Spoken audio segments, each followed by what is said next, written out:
rezonings and other land use cases that are brought before them. So we make recommendations to them for rezoning cases, but we also do research and analysis. We staff the federally mandated transportation planning organization that handles federal transportation dollars, lots of other work. So as Karen said, my team, my boss, community planning and design, we developed the land use plans for different parts of the city and county. In 2020, we completed an area plan for East Brainerd. That was Area 3.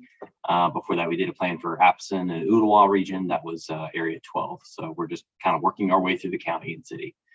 So let's go on to the next slide here. I'm just going to give you a quick rundown of what plans do and don't do. So first of all, plans do, they analyze existing conditions. So we look at demographics, transportation network, jobs, housing, parks and greenways, all that sort of stuff. For future land uses and development pattern of housing, transportation, infrastructure, like we take all those things and we look at the community vision. We try to develop one rather out of those things. The plans also guide rezoning decisions. So like I said a moment ago, when a developer or builder wants to rezone a property, this plan will be used by staff and by planning commission to help decide whether or not to approve or request or not. And lastly, it helps to guide public infrastructure. So recommendations on roads or bridges or sidewalks, sewers, other kinds of government investments, a plan can be pointed to or looked at to see, how might those things be decided on. What plans don't do, though, is specifically regulate zoning or change zoning. We don't build anything. That's up to TDOT or WWTA, Hamilton County Schools, to follow the recommendations from the plan. But we are not builders or developers ourselves. Oh, I'm sorry, I got ahead of my notes here. So regulate zoning or change zoning, ensure funding of recommended projects. I think that's self-explanatory. Again, these are recommendations from the plan. But those entities that I just mentioned, they will look to the plan oftentimes when they're thinking through their decision-making processes. And also the second point there, directly address social issues.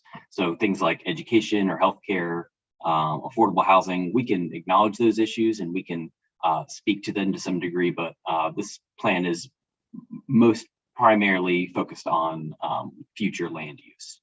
So that brings us to our study area. We're in Area 11, East Brainerd. You see that thumbnail map in the top left corner? That is Hamilton County and the city of Chattanooga. All those different colors represent a different planning area. There's 12 planning areas, as I said. So we're looking at East Brainerd right here. That's a little purple thumbnail, but it's not so little in the big map here. We've got about 11 square miles, I-75 on the west, unincorporated county on the east, Georgia state line on the south, and Stanford Gap and some other Shelford Road and some streets over here on the north. So it's about, let's see, where are we at now? About 18,000 people, I think. The most recent count are somewhere between 18,000 and 20,000, depending on which year we're looking at. We've got a couple major landmarks here with the Hamilton Place Mall on Gun Barrel. Obviously, Heritage Park is a big component. Lots of suburban and rural character out here. And of course, be remiss to not acknowledge the tragedies of the tornado that impacted this area back in April of 2020. I know a lot of work has been done to clean up and rebuild, but some families are still struggling in the aftermath of that. So should definitely acknowledge that recent tragedy. So let's go to the top issues real quick. I know you're chomping at the bit to hear what are we going to do. So these are the top issues that we heard in East Brainerd based on the kickoff survey results at the very beginning of this, as well as what we heard from a meeting with local leaders. I'm going to go into detail about each one of these topics one by one. We'll look at what people told us and then what we as professionals learned when we looked at those issues more closely. And then finally, the recommendations that we've made that's based on the input and our expertise, but also any kind of external constraints. So let's start with transportation. Again, like I said at the beginning, we were going to have a poll asking you, how would you rate traffic congestion in this area? Pretty sure everybody over here is going to say it's a problem. So let's just jump right in. What did we see at the kickoff survey? It was definitely the number one most commonly voiced concern in this area was related to traffic congestion and road maintenance and paving. Far and away, everything else is a distant second. So we know that's a problem, and we're doing what we can to address it. But first, want to talk about why is it happening, right? So we can talk about the solutions, but let's just look at that real quick. So first and foremost, spread out development pattern. So we're in the suburbs. Pattern development is spread out over a large area. We've got houses and buildings are kind of set back from the street, right? Lots of large open green spaces. Different kind of land uses are separated from one another. So you have residential over here and commercial over there, which is, it's a lifestyle preference. No one's saying that that has to be changed or go away. But when you build like that, the distance created by this configuration means that driving is kind of the most feasible way to get around, right? So what that does is it increases the travel demand on the roads. Everybody's driving. So next thing is regional commuter traffic. As I said, Hamilton Place Mall is out here. So roughly 13,000 people as of our latest measurement are making that commute to Hamilton Place Mall, retail around it, offices, hotels, other workplaces. There's a lot of people coming in to work here and to shop and eat and whatever else. And then the other 2 points are kind of related. So we have a disconnected street network and lack of transportation choices. So again, lifestyle choice, people are living in suburbs, maybe at the end of the cul-de-sac, but when lots of neighborhoods have lots of cul-de-sacs, there's not a lot of alternate routes. There's not a lot of entrances to those neighborhoods. So basically everyone's piling onto the same, main 5, 6, 7 roads. And that is what we call in the profession a hierarchical street network. I know some folks in Bella Woods who may be here tonight shared this as an example with me that I like to repeat. There's a ball field, Batter's Place. Of course, everyone's familiar with Batter's Place. And Bella Woods to the east right there, there's folks who are living backed up right next to the ball field. But you got to, when it's time for the game, the kids are loading up all their gear in the car and you're driving 3 miles out of the neighborhood around, down I guess that's Igu Gap or Goodwin, and then circling back around. Or you could just walk 1,000 feet, or 500 to 800 feet, across the street. So, or through the yard rather. So how can we make that work a little bit better for folks? Because it seems a little silly to have to do that, right? That's your hierarchical street network. That's the disconnected street network. And so that comes back to transportation choices, right? It's all kind of interrelated. So let's get to recommendations. Broadly speaking, the approach that we're taking to East Brainerd to address congestion is we're going to invest strategically in a few new road connections, as well as kind of linking the existing sidewalk network more completely, right? So because there's a lot of sidewalks in East Brainerd, but they're not well connected to one another in certain areas. So as feasible, finding those new road connections and then finding new sidewalk connections and bike paths as well. What that can do is give people more options to walk or take the bike or even take the bus in some instances, walking to that bus stop that might be a little bit of an easier trip with a sidewalk there now. And what that does is if we can reduce the number of car trips on the road, that also alleviates congestion, right? And then also related to paving, this isn't necessarily from our plan per se, but this is just information sharing the city's policies to give more maintenance priority to through streets. There's a lot that goes into the decision-making process for what gets paved when. We have 2,000 miles of roads in the city of Chattanooga, many of which are paid for only by local dollars, right? So there's a lot of math involved in how can we make the most impact with the money that we have and the staff that we have to do those things. But if we can bump up those through streets, not the major roads, not the cul-de-sac, but the one in between that a lot of residents are using, and bump that up in the priority, then hopefully that should result in some familiar roads getting worked on in the coming months and years. So that's not part of the plan, but it's something that the plan is kind of calling out, saying, yes, we need to be doing this more. 2 more points on this slide. You're probably looking at that graphic on my left while I'm talking and thinking, what is this? So that's a map of recently completed projects, and then some projects that are ongoing, funded, planned. Some of that's local money, some of that's state or federal, but just putting that on there to show you all that we're very well aware of the concerns that people have about congestion out here. We have been for a while. We've been working on it, and we've got some more to do out here. However, I want to talk real fast, and I know we've got a lot more to cover, but I just want to make a point about road widening. Funding for widening roads is extremely competitive, and there's a lot of needs all over the state and all over the country, and there's limited funding. We've done several widening projects out here in the past, but we do not anticipate more funding for this type of congestion alleviation in the near future. Part of that's because it's not particularly effective. It's counterintuitive, but when you widen a road, you increase capacity, and then more people do it. More people use that road, and it fills up more. That's called induced demand. It's kind of a complex concept that seems, again, counterintuitive, but it's kind of why you see gridlock on 10-lane highways in Atlanta. It doesn't really fix the core issue. So we're trying to fix the issue by, like I said, new road connections, sidewalks, bike paths, connecting those neighborhoods to those amenities. Like I talked about the example of Bella Woods, trying to kind of, lots of little solutions can help kind of address the bigger problem. So that is our strategy for transportation in East Brainerd, broadly speaking. All right, let's go to commerce. So we're talking about shopping, we're talking about commercial areas. People say that convenience and the variety of shopping in East Brainerd is great, but they say that the appearance or quality of it could be improved. We've heard that some folks are concerned about more strip development kind of creeping down East Brainerd.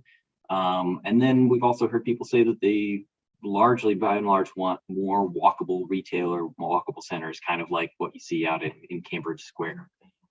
That's an often cited example. All right, so what are the experts saying? We know that brick and mortar is kind of on the decline in a lot of places. And there's a lot of different reasons for that. Part of it's the national shift to e-commerce. I'm sure lots of folks have heard about this stuff before. We also just have way too much of it.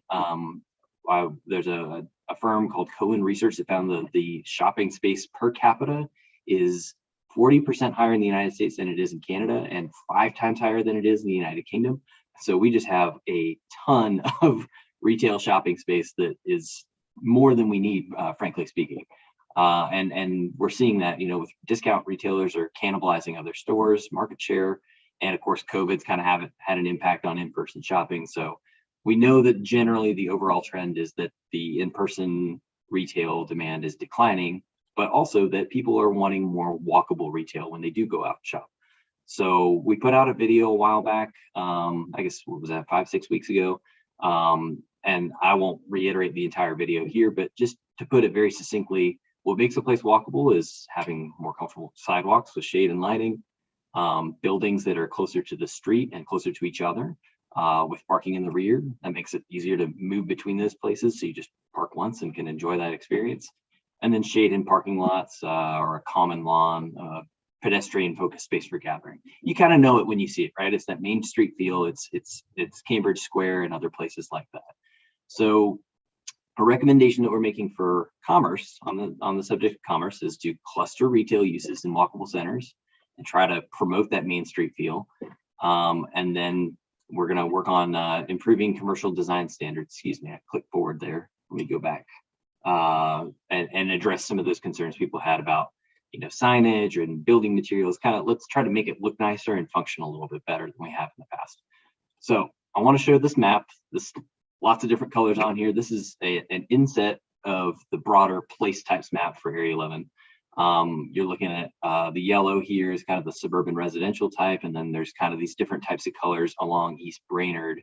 That's north and south. That's Graysville Road over here, or rather gray up here, and Graysville down the south. So this red line is kind of what we are used to seeing, right? Red meaning commercial. We're just let it happen all up and down the court, right? We're kind of suggesting doing something different now with the centers and corridors approach, which I'll kind of explain in detail and then summarize real fast.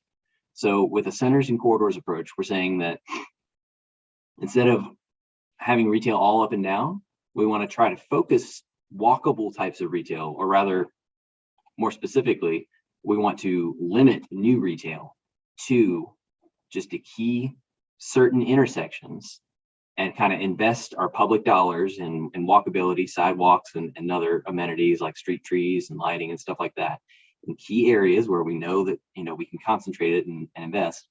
And then in the spaces in between, we're not saying that you can't have retail anymore. We don't want to see new retail popping up, in new zones, new commercial zones, but we want to see those spaces maybe transition to other kinds of uses and promote other kinds of uses, like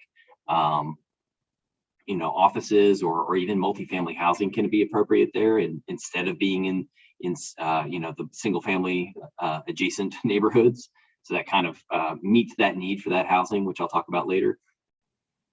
But we need to create new zones in order to do it. So there's a lot at play here, but broadly speaking, the centers and corridors approach is about focusing retail in a few certain key areas and making them really walkable, and then having other kinds of uses in between that also have better design standards. So, all right, I'm gonna need to get a drink of water here in a minute. I'm just talking. Okay, hope you're hanging in there.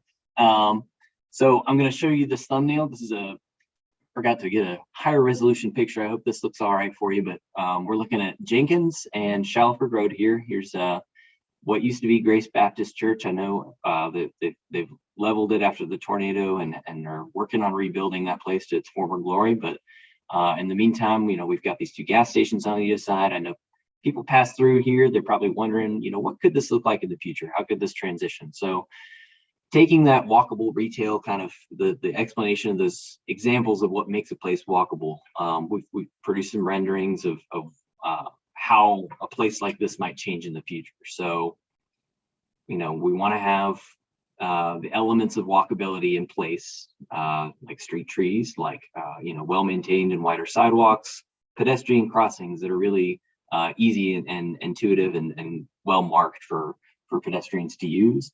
But then also, clustering some housing very close by, because that's reducing the car trips. If you can walk downstairs and around the corner and go down to that gas station and get you a hot dog or whatever else, if there's a restaurant there in the future or something else, it's about bringing those people closer to those amenities. And you're reducing the car trips, and you're kind of promoting eyes on the street, and people are out and about. It's a lively place, right? It's a place you want to stay. So that's an example of what the kind of retail centers that we're talking about going forward. So, all right, moving on to housing. So what we heard for housing was preserve single family neighborhoods. We heard this over and over and over, loud and clear. We get it, we hear it, and we're going to try to adhere to it. But also the cost of ownership and rent is just going up and up and up. It's here, it's there, it's everywhere, all over the country, right? So I was going to pose the question, take a guess at what you think the median sales price of a house is, or the median income. I'm just going to share that with you real quick. Median income here is about $70,000. Median sales price in 2020, which also that was the 2020 figure for income. Median sales price for a house in East Brainerd was about $250,000. So let's look at this next slide here, this graphic on the right. So what you just heard, the home price and the median income, if we put that together as a ratio, we see on the bottom there, East Brainerd is about 3.5, Chattanooga 4.9, Nashville 5.8. It's climbing up, right? Those are not good numbers. They might be green, but that's bad numbers. Recommended ratio, experts say, is around, you want to have your home price about a little over 2.5 times what your household income is. That's just kind of a good balance for debt service and that sort of thing. So when we start climbing these numbers way up, that is a big problem for home ownership affordability, right? East Brainerd's not quite as bad as the rest of Chattanooga, but it's going up. So I'm sure everyone's heard about the national housing crisis. Either you've been part of it or you know somebody who's dealing with it. We're not an exception to this, right? People are moving to cities more than ever before. People in Nashville or in Atlanta are getting priced out, and they move here because it's cheaper.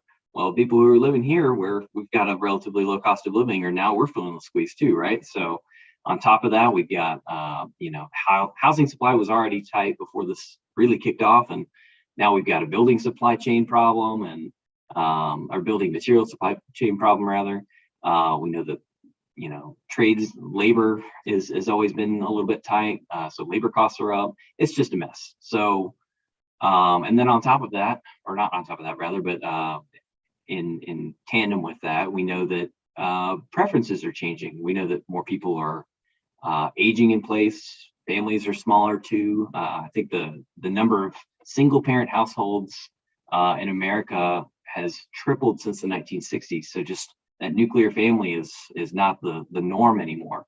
You know, a lot of people, while they desire home ownership and it's kind of getting out of reach, a lot of people are also preferring to rent more, just due to less upkeep and things like that. So there's a lot at play here. So broadly speaking, what are we going to do about all of that? What we see nationally, locally with the trends, what people are asking for. We think the best way to address this housing crisis, but also preserve single family neighborhoods, is to use this place types tool, which I referenced earlier, the colorful map, where I was talking about the centers and corridors approach. We want to increase the supply of housing to meet the demand, but we also want to do it in a sustainable and appropriate way, right? So just to be clear, we're not proposing putting apartments in the middle of single family neighborhoods, but we do want to locate the right kind of housing in the right places, right? So I'm going to go to the next slide here. We're talking about the suburban residential place type, mixed residential place type. Those are just two designations that we use when we're talking about future land use in this area. Look at this map on the left-hand side, that circled area, that's your yellow color. Vast majority of places over here that are already single family, we're saying, sounds good, let's keep it. Because we know the roads are already over capacity, right? Maybe some of you were at the meeting on Thursday, the public open house. You know, we get it, we hear it. And we certainly don't have the money or means to widen most of these roads over here. So let's keep it the same. However, because we need to grow, we're a popular place and there is housing demand. We need to find a place to put it, right? So citing that mixed residential place type, that's not necessarily the, you know, mid-rise garden apartments that you're seeing being built in some places, but we're talking about, you know, the kind of house-sized apartment buildings that are, you know, they can be compatible with single family in appropriate ways if it's, say, on a corner or it's on, you know, a neighborhood, one of those neighborhood through streets or something like that. They could be appropriate in some contexts, but we're not going to change the single family neighborhoods themselves. We're not proposing that. But we think that these two place type tools are a good way of kind of making sure that that it's done thoughtfully. So, and also that mixed residential, as you saw in that concept of Shalford and Jenkins, the pretty picture that Pam drew there, that we do want to locate the higher density, or rather the highest density, on those main thoroughfares on your busy roads. That's the best place to put it, because that's where the transit routes are. That's where the form is most appropriate. So we may see more of that, but not in your core suburban single family home neighborhoods. All right. And lastly, we're going to talk about natural systems and open space. So we heard from people that folks are largely pretty concerned about flooding and about water quality out here. People also said they wanted more active recreation opportunities. You know, we've got a few opportunities in Batters Place with Heritage Park and Audubon Acres is down there. These parks are kind of spread out over Area 11, and you know, some people are close to them, but you know, most people have to drive to get to something. So, like I said, flooding is perceived to be a big issue, and part of the reason is we're in this lower South Creek watershed. The map over here that you see on the right side, that's blue color, that's showing the FEMA special flood hazard area, or it's basically just where the creeks are and then where the water floods, right, in that 100-year flood event. It's a really intense event that's has a 1% chance of happening in a given year, but we know it's happening more for a lot of different reasons. Quite frankly, there's a lot of this in this area. It's about 20% of the land. So why does that matter? You know, a house located in a 100-year floodplain has a 26% chance of being flooded in a 30-year mortgage period. You may not know that when you buy that house. It might be in the fine print, but it's a possibility, right? So we need to be really careful about how things get built in this floodplain and how we grow in this kind of ecologically sensitive area. Also, tree canopy is an issue out here. We know there was a lot of mature trees. I think 74% of all land in this area had some degree of tree cover, but we know with the tornado, a lot was felled. We don't have a measurement of that yet, but we know that we don't know for certain if it will be replaced, because rebuilding on a lot that has the exact same zoning, if you've got a house that was torn down or destroyed from the tornado, and then you build a new house on R1, the landscaping requirement doesn't necessarily get triggered. So But we know that a majority of East Brainerd respondents in our surveys do support kind of bolstering the tree canopy, back up to what it once was and then some. So I'm going to go real quickly on the recommendations on this one, which these are some kind of wonky policy tools. So I'll just kind of go over them real quickly. And then I'm going to show you some pretty pictures because everybody likes pretty pictures. So real quick, the flood hazard overlay zone. What does that mean? So this is for new development in the floodplain and all that blue area I showed you on the last map. So we're saying the plan is saying that that area needs to have different development standards for things like undisturbed open space to preserve land for natural stormwater management and for wildlife habitat too. But we want to cluster homes closer together on smaller lots. So we're not using as much land, and then minimize impacts generally on sensitive resources by doing that. So that means using less impervious surfaces, having better landscaping requirements, things like that. So that's what that one is. Create conservation development tools. That just means that the city basically needs to make some zones and create some ordinances in order to require developers to do that, to what I just described above. And then lastly, promote environmental restoration. That's for the existing development that's already there. The homes that are already right next to those creeks, Mackey Branch or Ryle Springs. We're saying that we need to provide some incentives, or rather maybe some better incentives than what we have already, to property owners or to developers to do that kind of low impact development, green infrastructure practices like rain gardens or stream buffers, native tree planting, that kind of stuff, to kind of reduce the stormwater runoff in those parts and to improve the water quality too in the creeks and streams. All right, so that was a lot of technical stuff. Let's see what that looks like in practice. So on the left, you see Davidson Road today, and on the right is what it looks like when it floods really, really, really bad. This is a 100-year stormwater event, is what's illustrated on the right. We're not going to see that very often. It doesn't mean once in 100 years. Like I said, it's a 1% chance of happening in a given year. But you might see something close to that, every couple months, as we see in the papers and as we see in our neighborhoods. Now, here's what could be developed with the current zoning. That's not real good when we have that 100-year event, right? You got a lot of homes now that are underwater. I don't think anybody here wants to see that happen. And frankly, I don't know if the people who buy those homes may not have a good sense that that's what they're buying into. So what the plan is recommending then is using those conservation tools, all that stuff that I just described, clustering the houses, set aside some undisturbed spacing, or spaces rather. And you may have not quite as many homes being built, but they're taking up less space and they're doing it in a much more thoughtful way. We think this is a much better approach to building in the floodplain, and we've got a lot of work to do to make that happen, but it's definitely possible and should be done. All right. Lastly, this is a fun, exciting recommendation that's very ambitious, but another way to address all of these issues related to conservation and stormwater and active green spaces is to establish a Greenway network in East Brainerd. So the plan is recommending a creation of a new Greenway network in East Brainerd along the existing waterways. So that would go from South Chickamauga Creek at Audubon Acres to connect to Heritage Park, and then from there further north up to Batter's Place up here. And who knows, maybe it goes even beyond that towards Collegedale and Ooltewah on the north, or Appleton out east. There's really, the possibilities are endless here, but we really think this could be done in a phased approach. It would take a lot of time. Think about South Chickamauga Creek Greenway. That was a 20-year project, right?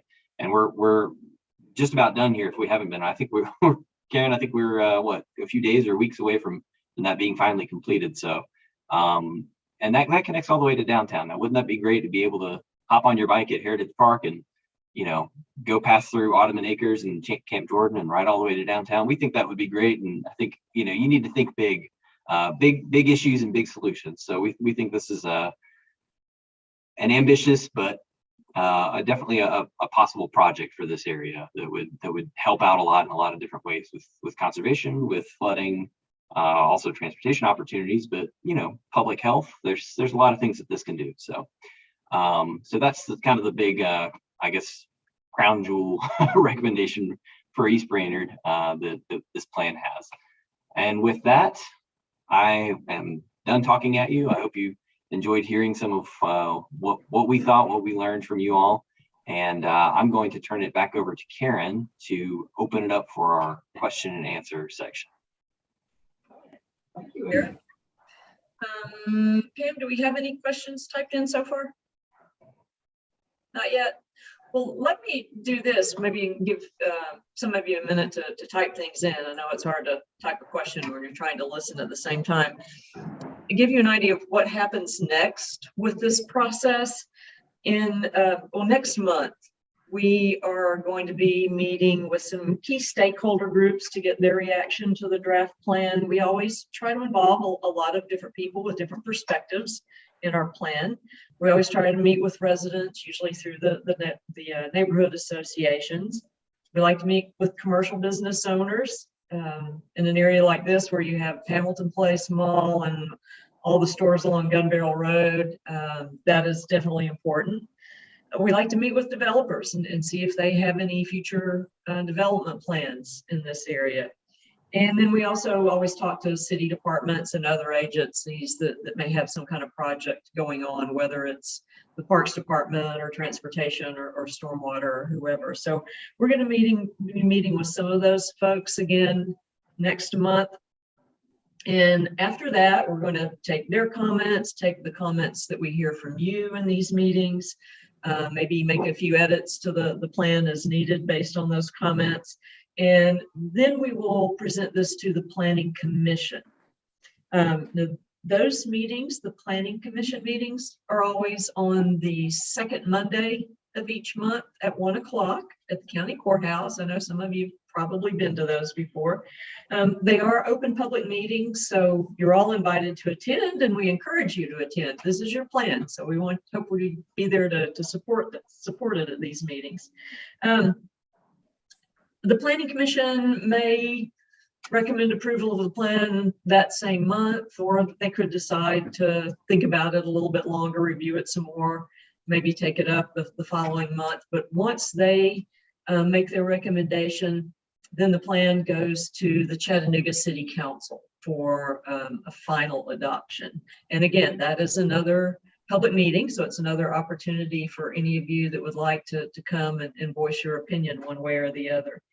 And then once the City Council adopts the plan, it becomes kind of a guiding policy for zoning decisions and key infrastructure projects and those sorts of things. So it is important. So I really would encourage you, if you can, to attend some of those meetings. And we will be, once we know the dates for certain, we will be posting those meeting dates and times and places on our website. And we will also send an email out to everyone that's on our Area 11 email list. So please keep an eye out for that, and do check our website regularly because we're always posting new things on there. Okay, Pam, anybody that's added anything? Nope, it's a quiet group tonight. If I could say I'm going to assume Karen. that means that nobody has any problems with this, and that it's a stellar plan, and that we can adopt it tomorrow, right? Yeah. If you go to our website, we do have, sorry, Dan, a link to our email address, and there is a short, like 3-question survey on there that asks you about your reaction to the plan. So do please go there and give us some comments, or send us a question or comment by email. Either way, we really want to hear from you. Yeah, I was just going to say, I really think that the work that's been done through the community and through Karen and Eric and Pam on this plan is really exceptional. We really think that preserving the quality of life in this area and all areas of Chattanooga and Hamilton County is really the most important aspect of what we do at the RPA and City Planning Group. We are always seeking to try to improve our communities, and really, again, trying to use through these planning processes, accommodate population growth and change in ways that brings the community together as part of our policy making. And so these plans are very important, and I really, again, appreciate the work that our staff has done in putting this together. I will follow up with that and say that the city council does pay attention to these plans. We and they review zoning cases every month, and when they're making decisions, they look back and say, okay, what did the Area 11 East Brainerd plan say? You know, is it calling for commercial or whatever is being asked for at this location? So it is important.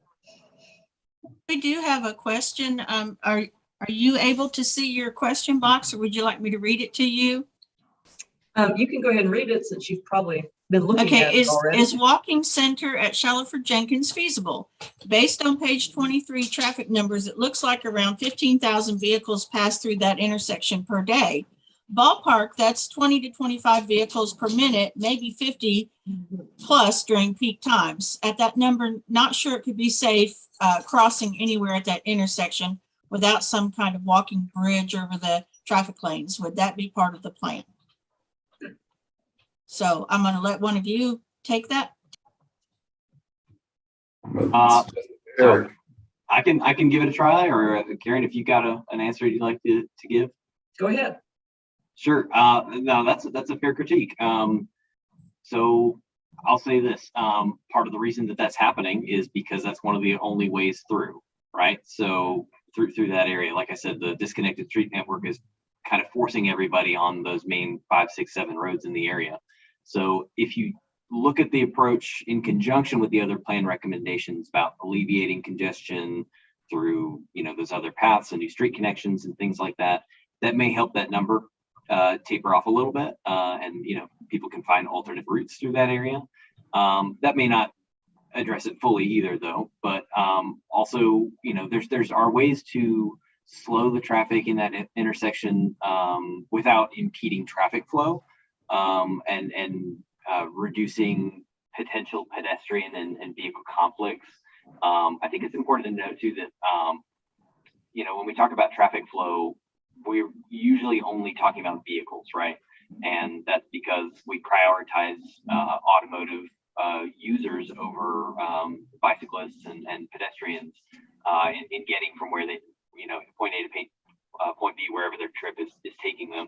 So, you may see that, if we recommend pedestrian improvements or bicycle improvements at that area specifically, if you see those changes, it might cause potentially a little bit more congestion on that street, but congestion can actually be a good thing in some instances, because what that does is, you're coming to that roundabout and you're seeing more people walking around, and maybe the speed limit has changed. Maybe it's 5 miles an hour slower, something like that.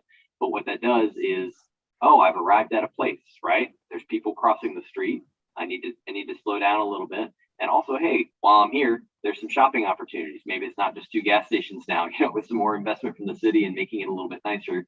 Maybe you see a restaurant, or maybe there's, some other kind of neighborhood serving retail opportunity there, or place of work or something like that, it's okay that people are stopping or that are pulling out through that intersection because we've created a place. So, it's certainly a point of not concern, but it's something to consider. But I wouldn't say that it's something to be, a deterrent for recommending that. So, anything you want to add, Karen or Dan, or Pam, for that matter?